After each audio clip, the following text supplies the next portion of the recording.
কালোজিরা ফুলের মধুর বৈশিষ্ট্যটা কি, এটা কিন্তু গুড়ের ফ্লেভার আসবে। দেখেন এখানে কিন্তু এই কালোজিরা ফুলের মধুর মধ্যে কিন্তু একটু ঝামেলা হয়, আমাদের সাথে আলহামদুলিল্লাহ ঝামেলা করতে পারবে না, কারণ আমাদের নিজস্ব ল্যাব, আমরা কালোজিরা ফুলের আছে কিনা এটা টেস্ট করে তারপরেও কিন্তু প্যাকেজিং দিচ্ছি। এটা আপনি শিওর হয়ে নিতে পারেন যে অ্যাটলিস্ট কালোজিরা ফুলের মধু যদি নিতে চান, যে না আমি কালোজিরা ফুলের মধু নিব, অন্য কোনো ফ্লেভারের মধু নিব না। যেরকম আপনি দেখেন সরিষা ফুলের মধুটা যদি 1-2 বছরের পুরনো মধু হয় এরকম কিন্তু ডার্ক কালার হয়ে যাবে। কিছু কিছু অসাধু এরকম আছে যে দেখেন ওই পুরাতন সরিষা ফুলের মধুটাকে কিছু পরিমাণ কালোজিরা ফুলের মধু মিশায়া ওইটাকে কালোজিরা বলে চালাই দেয়। আরে ভাই, এটা তো হিসাব দিতে হবে, আখেরা তো আপনাকে দিতে হবে না।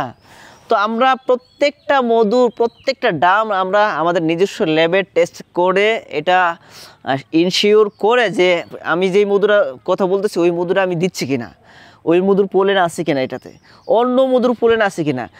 কালোজিরা ফুলের মধুর মধ্যে সরিষার নেকটার থাকতেই পারবে না, পোলেন থাকতেই পারবে না। যদি সরিষার পোলেন থাকে তার মানে এটাতে সরিষা মিশানো হয়েছে, এটা 100% কালোজিরা ফুলের মধু না।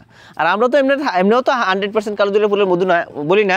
এটার সাথে যেটা থাকবে এটা ধনিয়া থাকতে পারে কিছু, তারপরে শিমুল থাকতে পারে, কলাই থাকতে পারে, এরকম 4-5টা নেকটার থাকতে পারে, কিন্তু সরিষা থাকতে পারবে না এই কালোজিরা ফুলের মধুতে।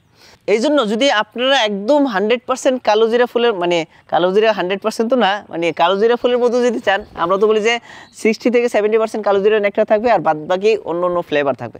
এইরকম মধু যদি চান তাহলে অবশ্যই আমরা আপনাদেরকে দিতে পারবো ইনশাল্লাহ। যেহেতু আমরা ল্যাব টেস্ট করে তারপর আমরা প্যাকেজিং করতেছি, এই জন্য আমরা একদম কনফিডেন্সের সাথে বলতেছি যে না, আমাদের কাছ থেকে কালোজিরা ফুলের মধু আপনারা পাবেন। সো আমরা রিজনেবল প্রাইসে 2 কেজির মধুর একটা প্যাকেজ আপনাদেরকে দিচ্ছি। এই প্যাকেজটা সংগ্রহ করার জন্য যেটা করতে হবে, স্ক্রিনে দেওয়া নাম্বার কল করতে হবে অথবা আমাদের পেজে মেসেজ করতে হবে, অথবা এখানে যে বাটন আছে বাটনে ক্লিক করেও আপনারা সংগ্রহ করতে পারবেন। চলুন আমরা আবার কেমিক্যাল থেকে বের হয়ে প্রকৃতির দিকে ফিরে আসি। সুস্থ থাকুন, ভালো থাকুন প্রকৃতির সাথে। জাযাকাল্লাহু খাইরান।